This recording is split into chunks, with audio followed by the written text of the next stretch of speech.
आज compulsory voting के मामले में कोर्ट में सुनवाई हुई। मैंने कोर्ट से कहा कि आज की डेट में कंपलसरी वोटिंग संभव है। कंपलसरी वोटिंग इसलिए संभव है कि आज की डेट में आधार को वोटर आईडी से लिंक कर दिया गया है, इसलिए वोटिंग करने के लिए बूथ पे जाना ज़रूरी नहीं है। टेक्नोलॉजी एडवांस हो चुकी है, आधार को वोटर आईडी से लिंक कर दिया गया है, इसलिए दिल्ली में बैठे बैठे बिहार में वोटिंग की जा सकती है, मुंबई में रहते हुए बंगाल में वोटिंग की जा सकती है, इसलिए वोटिंग कंपलसरी करना ज़रूरी है।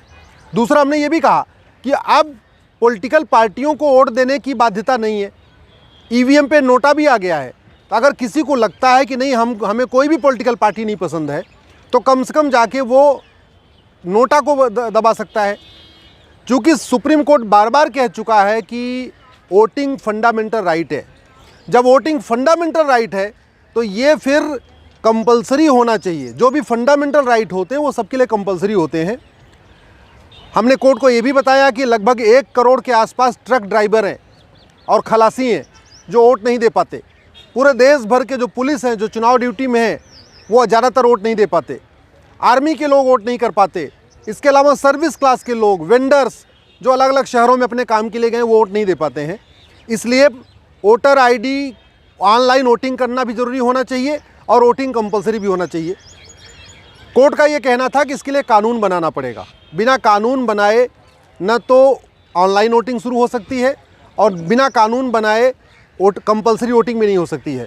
तो दोनों के लिए कानून बनाना पड़ेगा और ये काम कोर्ट नहीं कर सकता, कोर्ट कानून नहीं बना सकता।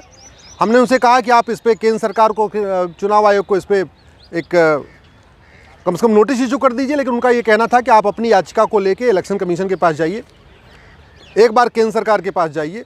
अब मैं अपनी याचिका को इलेक्शन कमीशन में फाइल करूंगा और गृह मंत्रालय को भी एक रिप्रेजेंटेशन दूंगा। 3 महीने वेट करूंगा ऑनलाइन वोटिंग के लिए और कंपलसरी वोटिंग के लिए। अगर केंद्र सरकार और चुनाव आयोग कुछ नहीं करता है तो वापस फिर से मैं कोर्ट आऊँगा। ऑनलाइन वोटिंग और कंपलसरी वोटिंग ये ज़रूरी है। ऑनलाइन वोटिंग, कंपलसरी वोटिंग संभव है। टेक्नोलॉजी एडवांस हो चुकी है। 50 करोड़ लोग स्मार्टफोन यूज़ कर रहे हैं, 150 करोड़ टोटल मोबाइल यूज़र हो चुके हैं भारत में। ऐसे में मुझे लगता है कि अगर ऑनलाइन वोटिंग शुरू हो जाएगी तो कम से कम जो लोग घर के बाहर रहते हैं अपने काम से, उनको आना नहीं पड़ेगा, परेशान नहीं होना पड़ेगा। और दूसरा, लोकतंत्र भी मजबूत होगा। आज की रेट में 50-55% पे राज्य सरकारें बन जा रही हैं। 55% वोटिंग होती है, 60% वोटिंग होती है, केंद्र सरकार बन जाती है। इसका मतलब कि लगभग आधे लोग वोटिंग कर रहे हैं, आधे लोग वोटिंग नहीं कर रहे हैं। जो वोटिंग नहीं कर रहे उनमें कुछ की मजबूरियां हो सकती हैं, उनको ऑनलाइन फैसिलिटी देना ज़रूरी है, लेकिन वोटिंग कंपलसरी होगा। कम से कम 90% पार्टिसिपेशन होगा। जितने ज़्यादा लोगों का पार्टिसिपेशन होगा, सांसद और विधायक उतने ज़्यादा कम से कम जवाबदेह होंगे, उतने ज़्यादा लोगों से मिलेंगे, तो मुझे लगता है नीतियाँ बनाने में बहुत सारी मदद मिलेगी। अब मैं इंतज़ार करूँगा अगले 3 महीने चुनाव आयोग का और केंद्र सरकार का, और अगर दोनों कुछ नहीं करते हैं तो फिर से मैं अपनी PIL फाइल करूँगा।